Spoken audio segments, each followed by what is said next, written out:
नमस्कार। तकनीकी समाधान के इस चैनल पर आपका हार्दिक स्वागत है। और ये वीडियो जो मेरा बन रहा है ई ऑफिस से संबंधित है। इस संबंध में मैंने आपके डाउट्स पे कुछ वीडियो बनाए हुए हैं। उससे पहले मेरे जो वीडियो है पूरा इसका प्रशिक्षण जो ई ऑफिस का है वो आप मेरे चैनल पे जाके देख लेंगे, तो वहाँ पर आपको इससे संबंधित वीडियो मिल जाएंगे। उसके बाद कई डाउट्स मेरे पास आए, उन डाउट्स को क्लियर करने के लिए मैंने कुछ वीडियो बनाए हुए हैं।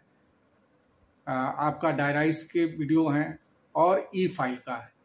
तो ई फाइल में मैंने अब तक 2 पार्ट बनाए हुए हैं, पार्ट 1 और पार्ट 2। ये पार्ट 3 है। आप पार्ट 2 और पार्ट 1 जो हमारा ई फाइल का है और डायराइज के 2 पार्ट बने हुए हैं, उनका भी देख लीजिएगा। उसका लिंक मैं इसमें आपको उपलब्ध करा दूंगा।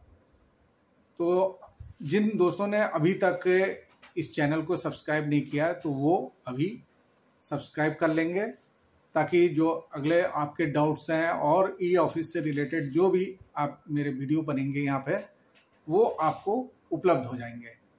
तो आज के जो एपिसोड है उस पर हम सीधे चलते हैं। उसमें जो डाउट्स हैं उन पे हम चर्चा करते हैं। तो सीधे हम चलते हैं वीडियो पे।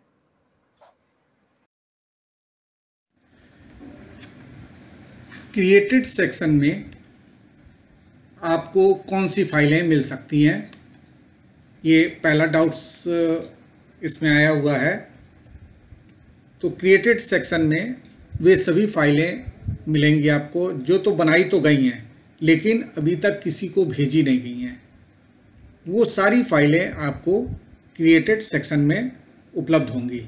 तो आप यहाँ देखेंगे कि क्रिएटेड सेक्शन जो है वो कहाँ पर है आपका।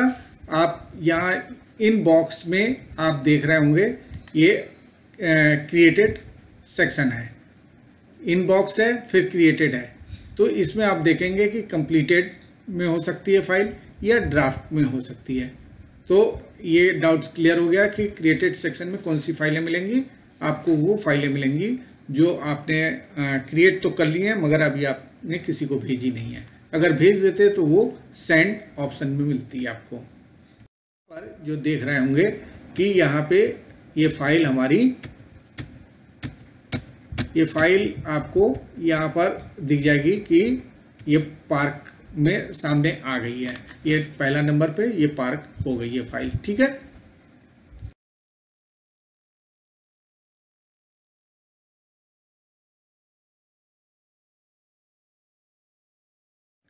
अब एक डाउट्स है कि किसी फाइल को, जैसे हमने पार्क तो कर लिए और हमने ड्यू डेट डाल दिया है कि इस तारीख को हमें वापस लेनी है, तो अब हमें उस फाइल को अनपार्क करनी है। तो हम अनपार्क कैसे करेंगे? सिंपल है, जैसे आपने पार्क किया था वहीं पर आप जाएंगे, पार्क वाली फाइल पे ही क्लिक करके पार्क वाली फाइल पे क्लिक करेंगे और यहाँ सामने जो पहला दिख रहा है ना ई ऑफिस के संबंध में, इसी को मुझे अनपार्क करना है। तो इसको मुझे चेक करना है, पहले बॉक्स चेक कर लेंगे और ऊपर इसको अनपार्क दिया हुआ है या अनपार्क पर मुझे क्लिक कर देना है। जैसे हम क्लिक करेंगे ये फाइल अनपार्क होने के लिए कंफर्मेशन मांगेगा और यहाँ रेड स्टार फिर रिमार्क में आपको देना है कि आप अनपार्क क्यों करना चाहते हैं। तो यहाँ पर दे दीजिएगा, काम है इस फाइल पे इसलिए मुझे अनपार्क करना है। रिमार्क दे दिया और ओके बटन दबा दिया, आपकी फाइल ये अनपार्क होके सीधे कहाँ चली जाएगी, इन बॉक्स में आ जा रही है, ठीक है। यहाँ इन बॉक्स में भी आप देखेंगे कि यहाँ पे फाइल ये आ गई है। तो इस तरह अनपार्क हो जाएगा। पार्क भी उसी हिसाब से होगा जैसे बताया, और फिर उसको अनपार्क कैसे करेंगे। ये दोनों डाउट्स आपका क्लियर हो गया। क्या किसी फाइल को पार्क करते समय पार्किंग की नियत तारीख देना अनिवार्य है? बिल्कुल, जैसा कि बताया ना कि इसमें रेड स्टार जहाँ जहाँ बना होगा उसको अनिवार्य कहा जाता है। तो इसको पार्किंग ड्यू डेट जो लिखा हुआ है तो इसमें आपको ज़रूर ड्यू डेट देनी ज़रूरी है, ठीक है। तो ये रेड स्टार, जहाँ जहाँ रेड स्टार होगा उसको आपको वहाँ पे कुछ देना, कुछ इंगित करना आवश्यक है। क्या किसी फाइल को पार्क करते समय पार्किंग रिमार्क देना आवश्यक है? बिल्कुल। देखो इसमें भी आपका पार्किंग रिमार्क के आगे रेड स्टार बना हुआ है, तो इसलिए इसको भी देना अनिवार्य है। तो ड्यू डेट भी देना है अनिवार्य है पार्किंग के लिए, और पार्किंग के लिए रिमार्क भी देना अनिवार्य है। और अनपार्क जब करेंगे तो उसमें भी रिमार्क देना अनिवार्य है कि आप क्यों अनपार्क करना चाहते हैं। ठीक है, तो उसके बाद करने के बाद ओके कर दीजिएगा, आपका हो जाएगा। क्या पार्किंग की नियत तिथि को फाइल अपने आप अनपार्क हो जाएगी? बिल्कुल नहीं, ये अपने आप अनपार्क नहीं होगी। इसका आपको नोटिफिकेशन आएगा सामने, एक ईमेल की तरह एक बन के आएगा, बॉक्स बन के आएगा, उसमें आपको ब्लिंक करता रहेगा और वो बताएगा, आपको नोटिफिकेशन बताएगा कि कुछ आपके यहाँ पर है। तो आप उस पर जब क्लिक करेंगे तो वो आपको बता देगा कि हाँ ये फाइल अनपार्क के लिए ड्यू हो गई है। ठीक है। क्या उपयोगकर्ता को किसी फाइल की पार्किंग नियत तिथि पर कोई SMS या ईमेल प्राप्त होता है? नहीं, ये प्राप्त नहीं होता, वहाँ इंगित होता है, वहाँ ब्लिंक करता है। ठीक है, तो वहाँ पर आपको जब आप फाइल प्रबंधन प्रणाली में फाइल मैनेजमेंट सिस्टम जब खोलेंगे तो वहाँ ऊपर आपको एक ब्लिंक करते हुए एक सूचना दिखेगी, उसी के अनुसार आप देख लेंगे कि कुछ सूचना वहाँ पर उपलब्ध है। आप उस पर जब क्लिक करेंगे तो सारी सूचनाएं वहाँ पर मिल जाएंगी। क्या उपयोगकर्ता नियत तिथि से पहले किसी फाइल को अनपार्क कर सकता है? बिल्कुल कर सकता है। जब ज़रूरत होगी तब आप उसको अनपार्क कर सकते हैं। वो ड्यू डेट आपने चाहे 2 महीने की दी है, अगर मुझे ज़रूरत है आज ही अभी, तो मैं फिर इसको उसी समय अनपार्क कर सकता हूँ। जब भी आवश्यक हो आप अनपार्क कर सकते हैं। वो मैंने आपको बता दिया कैसे अनपार्क करना है। तो आपको जो फाइल अनपार्क करनी है उसके सामने टिक कर देना है बॉक्स को, और फिर अनपार्क पर क्लिक कर देना है। वो फाइल अनपार्क होने के लिए फिर कंफर्मेशन मांगेगा आपको, और कंफर्मेशन मांगने के बाद आप टिप्पणी दे देंगे और वो आपका ओके कर देंगे, आपकी फाइल अनपार्क हो जाएगी। पार्क की गई फाइलों का हिस्ट्री कैसे जांचें कि हमने ये पार्क जो की हुई है फाइल, वो कब कब क्या क्या उस पर काम हुआ है। तो इसको जांचने के लिए आपको क्या करना होगा, आप जाएंगे मोर पे जाने के बाद आप पार्क फाइल हिस्ट्री पे जाएंगे, और यहाँ पे जब क्लिक करेंगे तो आपका सारी हिस्ट्री आपकी यहाँ पे मिल जाएगी। कौन सी फाइल का उस फाइल पे क्या क्या कब कब हिस्ट्री है। जैसे इसमें आपने पहला वाला देख रहे होंगे, 16/3 को मैंने पार किया, उस पर एक्शन रिमार्क डाला था, काम है इस पर। और फिर उसी तारीख को मैंने क्योंकि डेमो दिखाना था मुझे, तो मैंने उसी समय फिर इसको अनपार्क किया और उस पर भी लिख दिया काम है। ठीक है, तो इस तरह आप फाइलों की जो पार्क की गई फाइलें हैं उसका हिस्ट्री जांच सकते हैं। क्लोज और पार्क में क्या अंतर है, तो इसको जानना आवश्यक है। क्लोज का मतलब है कि आपने इसको परमानेंटली क्लोज कर दिया फाइल को, और पार्क का मतलब है कि हमने कुछ समय के लिए इसको फाइल को अलमारी में रखा है। एक तो क्लोज फाइल, आप जब फिजिकल फाइल डील करते थे तो जब क्लोज करनी होती थी तो फाइल के ऊपर आप 2 निशान लगाते थे और लिख देते थे बंद, तो वो बंद हो जाती थी और उसको बांध के आप कहीं रख देते थे, आगे रेफरेंस के लिए आप उसको रखते थे। और पार्क का है कि पार्क आपकी फाइल करंट में चल रही है, उसको आपने अलमारी में रख दिया है कि जब ज़रूरत होगी तो अलमारी से निकाल लेंगे। मगर क्लोज को रेफरेंस के लिए ही रखा जाएगा, इस पर कोई कार्रवाई आगे नहीं होगी। क्या किसी अन्य खाते से फाइल पार्क की गई फाइलों को पुलअप करना संभव है? बिल्कुल संभव है। और ये पुलअप कौन कर सकता है, ये हायरकी बनी हुई है, तो उच्च अधिकारी आप किसी के खाते में, अगर उससे नीचे का जो कर्मचारी है उसके खाते में पार्क की गई फाइल है तो उसको पुलअप कर सकता है। वो कैसे करेगा, वो करने के लिए उसको जाना होगा, फाइल में जाएंगे, वो फाइल में गए और फाइल में सर्च करेंगे। सर्च करने के बाद फाइल सामने जब आ जाएगी, फाइल सामने आएगी और जिस फाइल को पुलअप करना है वो वहाँ पर उसको क्लिक करेगा उस फाइल को, और ऊपर जो पुलअप का ये दिया हुआ है, इस पुलअप से वो क्लिक करके पुलअप कर सकता है और ऊपर ले सकता है। ठीक है। यदि कोई फाइल गलती से किसी व्यक्ति को भेज दी गई है तो उसे वापस कैसे प्राप्त किया जाए। तो जैसे होता है कि आप ने कोई फाइल किसी को भेजनी थी, ए को भेजनी थी, मगर आपने भेज दिया उसको बी को, तो आपको तुरंत पता चला कि यार ये तो मुझे ए को भेजनी थी और हमने भेज दिया बी को, तो कैसे हम उसको वापस लें। तो वो वापस करने का तरीका तभी है जब तक वो बी ने उस फाइल को देखा नहीं है। अगर बी ने फाइल को देख लिया है तो आप उसको पुल बैक नहीं कर सकते, और जब तक उसने बी ने नहीं देखा है तब आप वापस उसको कर सकते हैं। कैसे करेंगे, आपको जैसे एक फाइल है, ये डेमो की फाइल है, मैंने इस डेमो की फाइल को भेजा, सेंड कर दिया, मैंने इनको कर दिया इनको कर दिया, और इनको करके सेंड कर दिया, मैंने सेंड कर दें या DSC साइन एंड सेंड कर दें, तो आप भेज दिए। तो हमने भेज दिया इसको, फिर हम सेंड पे देखेंगे कि ये हमने डेमो फाइल भेज दी है। अब क्या करना है कि हम देख रहे हैं कि यार गलती हो गई, अब हमें इसको वापस लेना है, इस फाइल को वापस लेना है, क्योंकि हमने सेंड में इसको भेज तो दिया है। अब इसमें आप सबसे दाईं ओर जो ये दिख रहा है आपको, ये निशान, ये तब तक निशान तभी रहेगा जब वहाँ पे वो फाइल देखी नहीं गई हो। बाकी आप नीचे जो देख रहे होंगे किसी में ऐसा निशान नहीं बना है, किसी फाइल के सामने, केवल इस फाइल के सामने ही ऐसा निशान बना है, यानी पुल बैक कर सकते हैं इसको। तो इस पे हम क्लिक करेंगे और फिर रीज़न पूछेगा, रीज़न फॉर पुल बैक का क्या रीज़न है, आपने क्यों पुल बैक करना चाहते हैं, जब एक बार भेज दिया तो आप क्यों पुल बैक करना चाहते हैं।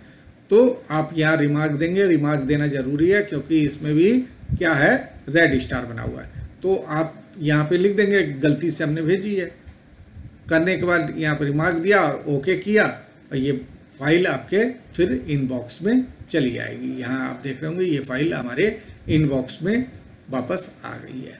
ठीक है, तो इसको समझ गए आप कि पुल बैक कैसे करेंगे आप, ये आसान है, इसको कर सकते हैं हम। क्या किसी फाइल को एक ही समय में एक से अधिक उपयोगकर्ताओं को भेज सकते हैं। तो कोई फाइल, ये लेटर तो है नहीं, लेटर तो कई लोगों को एक एड्रेस मेन को कर दिया, बाकी CC को करके हमने लेटर एक से ज़्यादा लोगों को भेज दिया, मगर यहाँ मामला क्या है, फाइल का। तो फाइल आप एक समय में केवल एक ही उपयोगकर्ता को भेज सकते हैं, एक से अधिक उपयोगकर्ता को नहीं भेजा जा सकता है। ठीक है ना, ये क्लियर हो गया।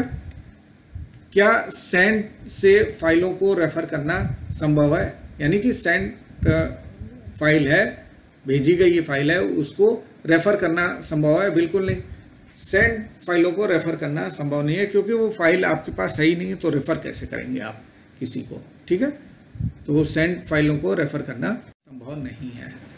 क्या उपयोगकर्ता किसी फाइल के साथ दूसरी फाइल को जोड़ सकता है, यानी कि अटैच कर सकता है कि नहीं कर सकता है।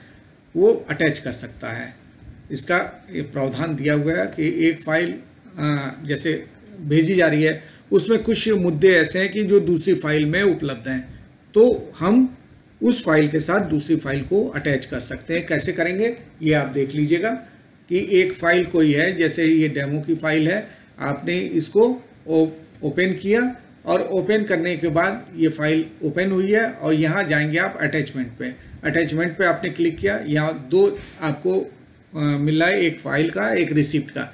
आप किसी फाइल को भी अटैच कर सकते हैं, किसी रिसिप्ट को भी अटैच कर सकते हैं। जैसे हमें फाइल को अटैच करना है तो फाइल पे क्लिक किया, और यहाँ पर आपने देखा इस फाइल के संग अटैचमेंट के लिए यहाँ पर दिखाई दे रहा है कि कोई अटैच करनी है फाइल, तो यहाँ क्लिक करेंगे आप, और फिर आप देखेंगे कि आपके इनबॉक्स में जो फाइलें पड़ी हुई हैं उनमें से कोई फाइल आप यहाँ अटैच कर सकते हैं।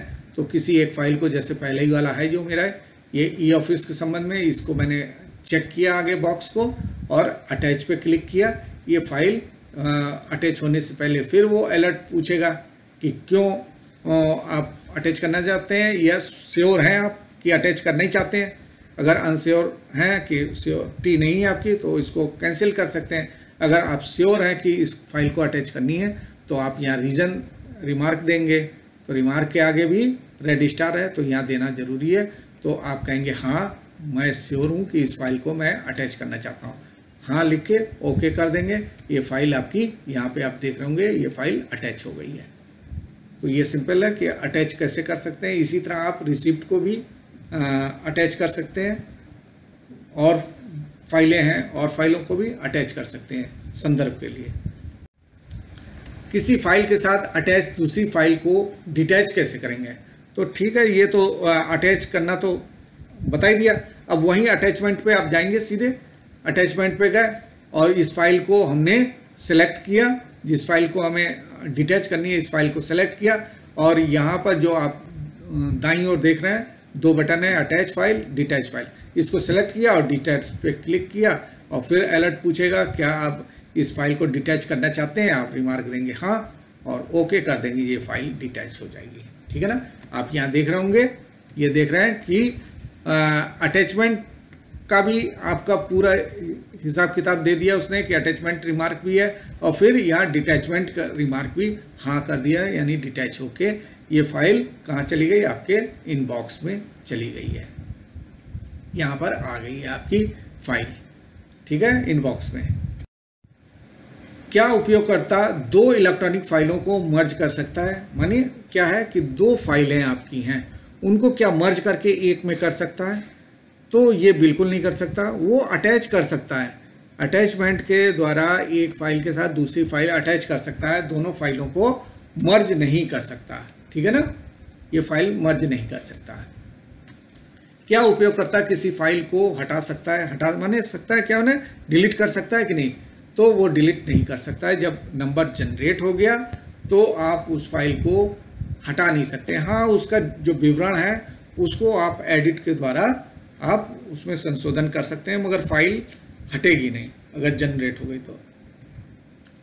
क्या उपयोगकर्ता फाइल संख्या को संपादित कर सकता है, यानी फाइल नंबर को क्या एक बार जनरेट होने के बाद फाइल नंबर को एडिट कर सकता है। बिल्कुल नहीं कर सकता। वो एक बार फाइल जनरेट होने के बाद उसके नंबर को आप एडिट नहीं कर सकते। क्या उपयोगकर्ता किसी फाइल के विवरण को संपादित कर सकता है। जैसा कि मैंने पहले अभी बताया आपको कि हाँ वो जनरेट हो गई है फाइल, तो उस फाइल नंबर को तो वो एडिट नहीं कर पाएगा, मगर उसका जो विवरण है जैसे उसको वो एडिट कर सकता है। कैसे कर सकता है दिखाते हैं हम कि ये ई फाइल के संबंध में, ई ऑफिस के संबंध में एक फाइल है, इसको हम जब क्लिक करते हैं, ओपन करते हैं और फिर हम जाते हैं एडिट पे जब जाएंगे तो हम देखते हैं कि जो मेटा डाटा का है तो यहाँ पर आप फाइल नंबर जो है ऊपर दिया हुआ है, ये आपका फाइल नंबर जो ऊपर दी हुई है वो तो आपका नहीं आप उसको एडिट कर पाएंगे, परंतु सब्जेक्ट जो सेक्शन है, सब्जेक्ट सेक्शन में आप डिस्क्रिप्शन चेंज कर सकते हैं, कैटेगरी में मेन कैटेगरी भी चेंज कर सकते हैं, सब कैटेगरी भी चेंज कर सकते हैं और फिर अदर डिटेल भी आप चेंज कर सकते हैं। उसके बाद करने के बाद आप सीधे नीचे डन पे क्लिक करेंगे और ये आपकी फाइल का विवरण ऐड हो जाएगा। पार्ट फाइल क्यों और कैसे बनाते हैं। तो पार्ट फाइल क्यों बनाते हैं, पार्ट आपने फिजिकल फाइल भी जब डील की हुई है तो उसमें भी आपको मालूम होगा कि एक मेन फाइल होती है जो कि किसी अधिकारी को आपने उस पर कुछ नोट लिख के कुछ करस्पॉन्डेंस करके वो फाइल किसी के पास उच्च अधिकारी के पास गई हुई है। इसी बीच में आपके पास कोई उसी से रिलेटेड कोई एक और मुद्दा आ गया, वो भी मुद्दे को हमें आगे बढ़ा के दिखाना है, आगे तुरंत पुटअप करना है। हमें उस फाइल जो मेन फाइल है उसका इंतज़ार नहीं करना है, तभी हम उसका पार्ट फाइल बनाते थे। तो इसमें भी वही चीज़ है कि आपकी फाइल अगर सेंड की गई है कोई मेन फाइल तभी आप उसकी पार्ट फाइल बना देंगे। अगर वो फाइल आपके इनबॉक्स में पड़ी हुई है तो उस फाइल का पार्ट फाइल नहीं बन सकती है, क्योंकि वो ऑलरेडी आपके फाइल आपके इनबॉक्स में है। तो इसको कैसे बनाएंगे आप देखेंगे यहाँ नीचे बाईं ओर देखेंगे क्रिएट पार्ट। अब क्रिएट पार्ट पे आपने जब क्लिक किया तो यहाँ पर आपको आएगा, दिख रहा है, तो आपको सबसे पहले ब्राउज फाइल, तो ब्राउज फाइल जब क्लिक करेंगे तो जो आपने भेजी हुई है फाइल, उन फाइलों का यहाँ पे आ गया। और आपको एक मिसलेनियस की फाइल पे हमने जैसे क्लिक कर दिया और सिलेक्ट फाइल कर दिया, इसका पार्ट फाइल यहाँ पर तैयार हो गया। उस फाइल का जो नंबर आप देख रहे हैं वो मिसलेनियस फाइल का ही नंबर आ रहा है, ठीक है, क्योंकि उसी फाइल का ये पार्ट फाइल बन रहा है, ये नया नंबर नहीं है, उसी फाइल का ये नंबर है, आगे उसका पार्ट लिख जाएगा। अब इसके बाद आप यहाँ पर सारी चीज़ें, डिस्क्रिप्शन वही रहेगा, आप कैटेगरी चेंज कर सकते हैं, सब कैटेगरी चेंज कर सकते हैं, अदर डिटेल भी चेंज करके उसके बाद डन कर दीजिएगा और आपका पार्ट फाइल बन गई। तो ये कुछ प्रश्न थे जो कि लोगों ने मुझसे पूछे थे, उनके डाउट्स क्लियर हो गए होंगे, ऐसी तो उम्मीद है। और फिर मैं इस बार फिर कह रहा हूँ आपसे कि जिन दोस्तों ने अभी तक इस चैनल को सब्सक्राइब नहीं किया है वो इसको सब्सक्राइब कर लें, और इसको वीडियो अच्छा लग रहा हो तो उसको लाइक करें और अपने अन्य मित्रों को भी शेयर कर दें, ताकि वो भी इस डाउट्स जो हैं उनसे लाभान्वित हो सकें। तो धन्यवाद दोस्तों।